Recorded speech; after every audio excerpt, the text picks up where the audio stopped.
ایک ناخوشگوار واقعہ اتوار 12 اکتوبر 2025 کو ملک پیٹ میں پیش آیا، جس میں ایک رہائشی کو اوبر رائڈر کے دوران فراڈ کا سامنا کرنا پڑا۔ واقعے کا تعلق ان کے پوتے کے عقیقے سے تھا، جس کے لیے انہوں نے 2 بکریاں قربان کی اور گوشت کی ترسیل کے لیے اوبر رائڈ بک کی۔ ڈرائیور کی بکنگ کے بعد چونکہ وہ غیر مسلم تھا، رہائشی نے اس کال کی اور بتایا کہ گوشت ہے اور پوچھا کیا وہ اسے سنتوش نگر پہنچا سکتے ہیں۔ ڈرائیور نے ہاں کہا اور وہ اپارٹمنٹ کی دوسری منزل پر آیا اور اضافی 10 روپے طلب کیے، جس پر رہائشی نے رضامندی ظاہر کی۔ رہائشی نے کہا کہ جب وہ منزل پہنچ جائیں تو کال کریں اور وہ گوگل پے کے ذریعے ادائیگی کریں گے۔ ڈرائیور نے بھی ہاں کہا اور سفر شروع کیا، لیکن جیسے ہی رائڈ مکمل ہوئی، ڈرائیور نے نہ تو کال کی اور نہ ہی گوشت واپس پہنچایا۔ بعد میں یہ احساس ہوا کہ ڈرائیور کی جانب سے کوئی رابطہ نہیں ہوا۔ اوبر ہیلپ لائن کے ذریعے جب رابطہ کیا گیا تو ڈرائیور نے جھوٹا دعویٰ کیا کہ اس نے کئی کال کیے اور میسیجز بھیجے، جبکہ حقیقت میں ایسا نہیں تھا۔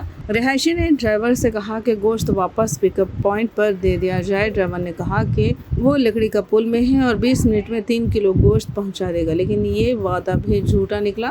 تقریباً آدھے گھنٹے بعد دوبارہ کال کی گئی، مگر کوئی جواب نہ ہے۔ بعد ازاں اوبر میں شکایت درج کروائی گئی تاکہ ڈرائیور کا ذاتی نمبر حاصل کیا جا سکے، لیکن وہ کال کا جواب نہ دے سکے۔